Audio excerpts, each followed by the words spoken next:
You don't know what silence truly is until you've heard it in an airport arrivals hall. It's not peaceful. It's the sound of 100 reunions happening around you while you stand alone under the flickering fluorescent lights, waiting for a ride that isn't coming.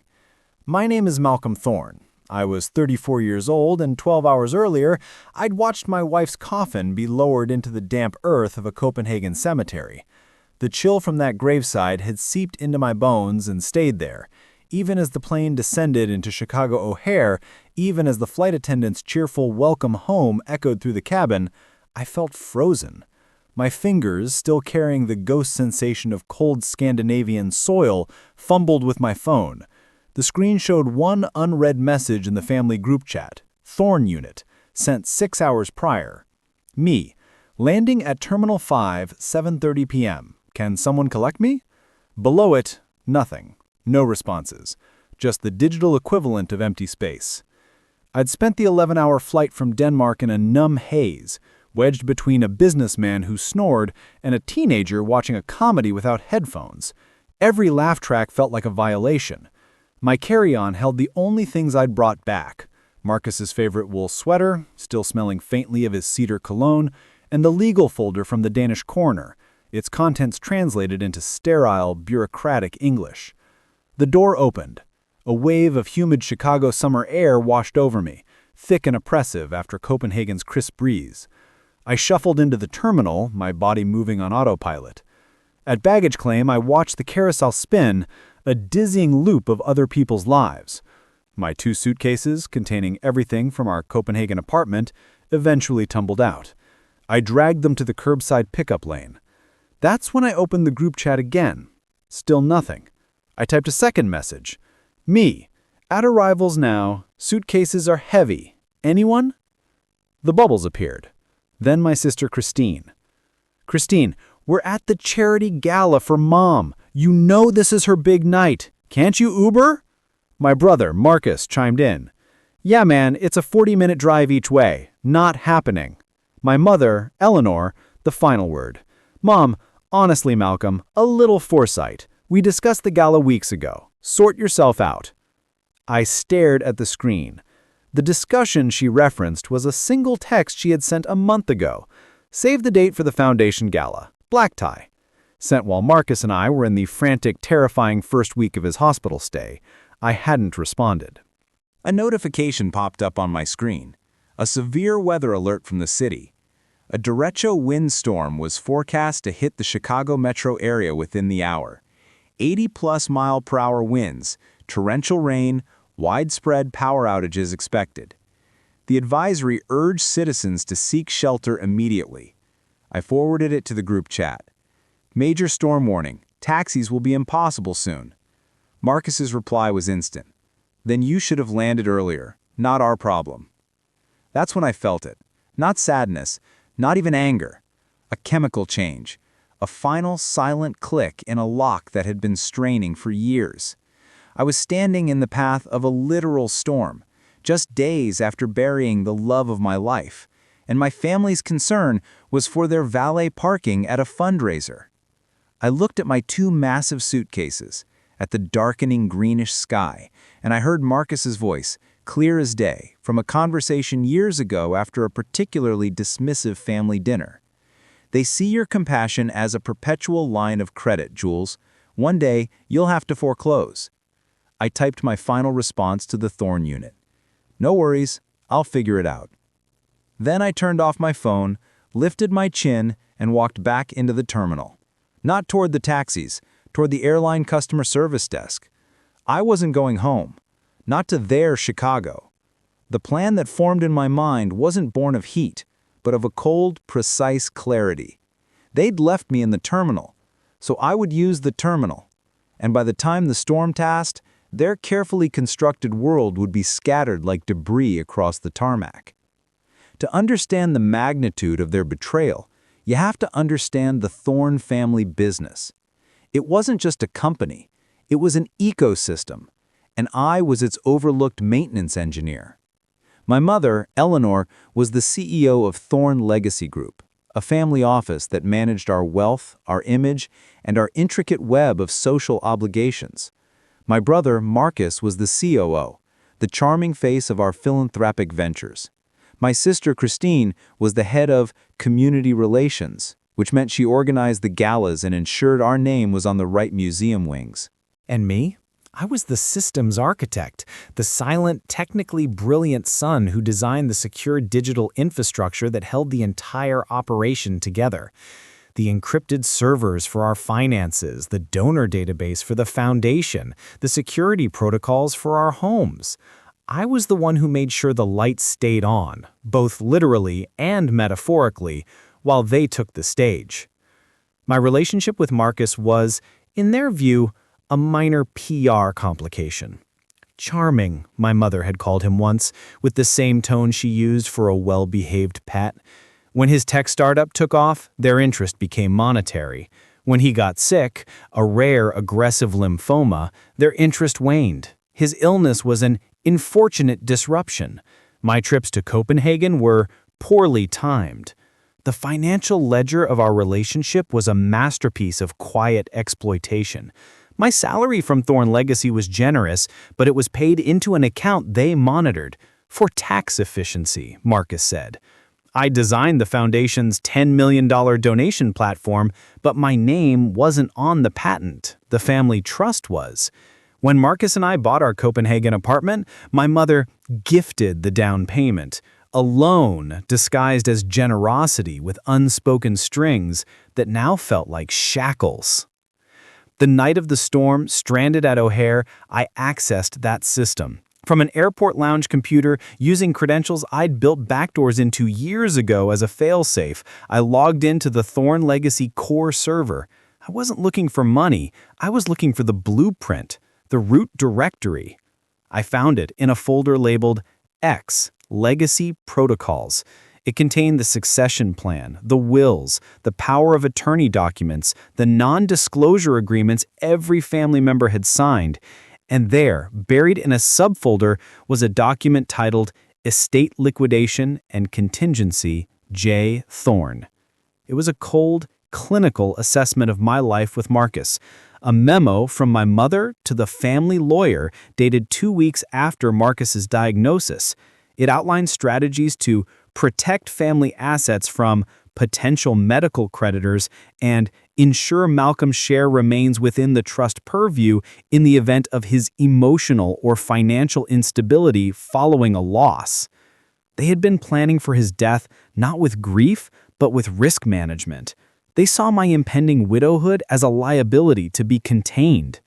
As the storm raged outside, rattling the lounge windows, I downloaded everything. Every file, every email, every financial audit. The truth wasn't a secret whispered in shadows. It was a meticulously organized database, and I had just copied the entire thing.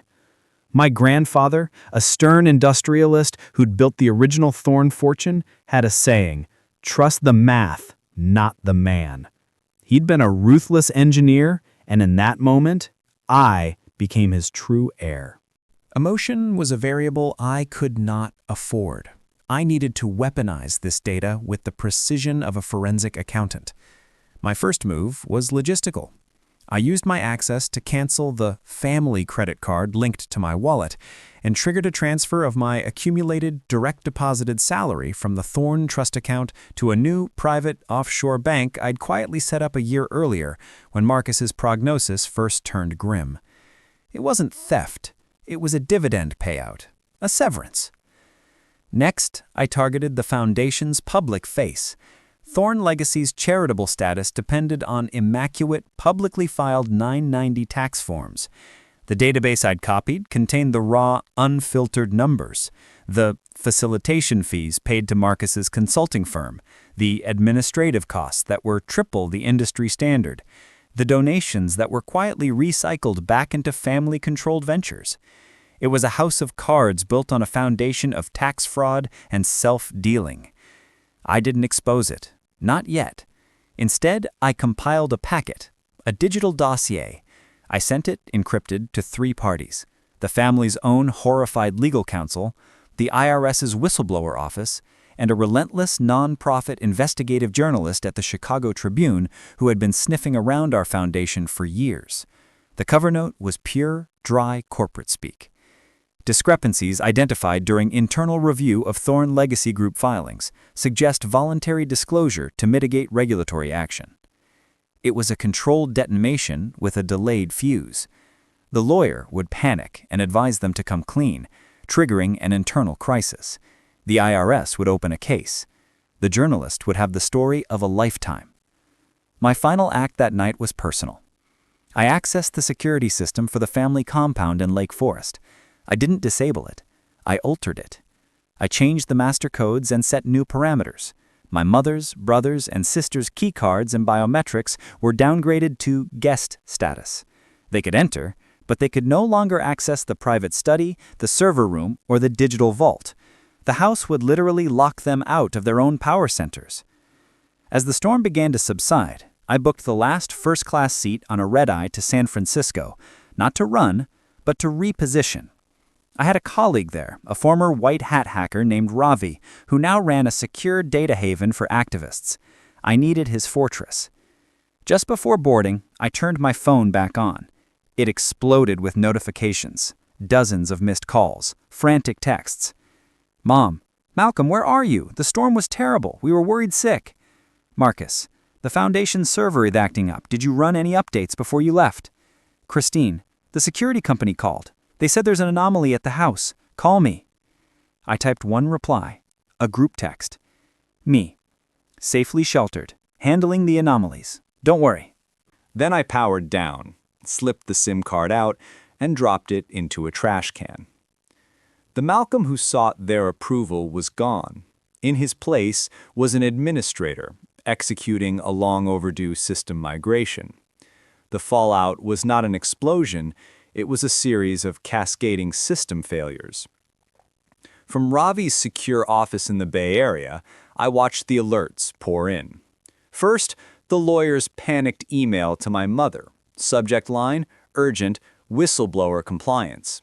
Then, the automated notification from the IRS confirming receipt of the voluntary disclosure package, a disclosure they had not in fact volunteered. The real masterpiece was the security system. My mother, trying to enter her private study to retrieve the physical copies of the damning documents, found her palm print rejected. The system log, which I could remotely monitor, showed a series of increasingly frantic attempts, followed by Marcus trying to brute force the server room door, triggering a silent alarm to a security firm I'd fired independently. The Tribune journalist, a pit bull named Anya Sharma, called the foundation's press line. Christine, thinking it was a donor, put her through to Marcus. Ravi had patched me into the recording. I heard his confidence shatter in real time. Ms. Sharma, I'm sure there's a misunderstanding. Those figures are... Where did you get those documents? His voice, usually so smooth, cracked like thin ice. The family convened an emergency meeting via a video conference platform I'd also, incidentally, built. I joined, not from my usual account, from a ghost admin profile, video off, name blank. I listened as they spun in chaos. We have to settle with the IRS, it'll be millions, the lawyer's voice buzzed. The board is asking questions I can't answer, Marcus shouted. Who did this? Was it that journalist? A disgruntled employee? Christine cried. Then my mother's voice, cold and sharp as a scalpel. This is Malcom's work. The server glitch, the security, the data. This is his specialty. He's punishing us for the airport. There was a heavy silence. He wouldn't, Marcus said, but without conviction. He's grieving. He's not thinking clearly, Christine offered, her tone implying madness, not strategy. That's when I unmuted myself and turned on my camera. I was in Ravi's clean, modern office, the San Francisco skyline behind me. I saw their faces on my screen. Shock, then fury, then a dawning, horrible comprehension. Hello, I said, my voice calm. I'm thinking very clearly. Malcolm, what have you done? My mother hissed. I initiated a business continuity review, I said. The Thorn legacy system was compromised by ethical decay and operational fraud. I've triggered the failover protocol. You've destroyed us, Marcus roared. No, I've isolated the malware. The questionable financials, the self-dealing, the tax fraud, that's the infection. My actions are the antivirus. The IRS will help you disinfect. Consider it a forced rebrand. My mother leaned into the camera, her face a mask of betrayed authority. You are a thorn. You will stop this and you will come home and fix it. I am a thorn, I agreed, which is why I'm using my inheritance, the brains, the skills, the ruthless calculus Grandpa valued, to do what he would have done. I'm salvaging the only asset worth saving, the truth. The rest of it? I paused. Liquidate it to pay the fines. I watched the last of her composure fracture. After everything we've given you. I gave you a terminal, I said, the word hanging heavy with double meaning. And then you walked away. So I built a new one. From here, I control the narrative. The dossier I released is a curated version. The full archive, every email, every memo, every secret, is in a dead man switch. If any of you attempt to legally retaliate or so much as smear my name, it publishes globally. The choice is yours. Take your public reckoning with the IRS and live quietly, or burn everything down trying to hurt me. I didn't wait for an answer. I ended the call. The silence in Ravi's office was profound. The revenge was complete. It wasn't violent. It was administrative. I hadn't screamed at them. I had served them with legal papers, with system alerts, with the inescapable logic of their own corruption. The following months played out with the grim inevitability of a finalized audit. The Thorn Legacy Foundation underwent a massive public restructuring. Millions were paid in back taxes and penalties. Marcus stepped back from his operational role. The glittering galas stopped. My mother's social empire crumbled into whispers. The compound was sold to cover legal debts. They moved into a condo, a fact reported with gleeful schadenfreude in the society pages. I did not move back to Chicago. I stayed in California. Using the capital I'd secured, I started a new kind of firm, ethical architecture. We designed secure, transparent systems for nonprofits and family offices, systems with no backdoors, no hidden ledgers. Our first major client was the reformed Thorn Charitable Trust, now overseen by an independent board. They hired us at triple our usual rate, a public act of contrition and the best advertising I could have bought. A year to the day after the storm, I received a letter. Not an email, paper. My father's handwriting. He had always been the quietest one, overshadowed by my mother's brilliance and brutality. He wrote only a few lines. Malcolm. I watched it all from the sidelines. I was a coward. I saw the memo about Marcus. I said nothing. I am sorry. Your grandfather would have been proud of your precision. He believed in clean systems. You built one. I am trying to be better. If you are ever willing, the diner by the old factory is still there. I will be at the counter every Saturday at 8 a.m., just in case. Dad. I read it 3 times. There was no manipulation in it, no request. Just an offering. A single honest line in a corrupted code. That Saturday, I flew to Chicago. I didn't go to the family condo. I went to the diner. I saw him through the window, sitting alone at the counter, stirring a cup of coffee he probably didn't want. I felt no great surge of forgiveness, but I felt a clarity, clean and sharp. I didn't go in, not yet. Instead, I texted him from across the street. Me Next Saturday, same time, order me the pancakes. His reply was immediate. Dad, they still make them with the blueberry compote. It was a start, not of a renewed family, but of a new honest connection between two specific individuals, a connection with defined parameters and zero legacy code. I live in a glass house in the hills now, all light and open space. There are no hidden servers, no locked doors. On my desk is a single photo, Marcus laughing on a Copenhagen bridge, the wind in his hair. Some days the grief is a physical weight, but it is my weight, not a liability to be managed by a family office. They left me stranded in a terminal, holding the baggage of a shattered life. So I became the air traffic controller. I grounded their fleet. I cleared the runways. And from the control tower, I finally have a view of the horizon, uncluttered, vast, and entirely my own.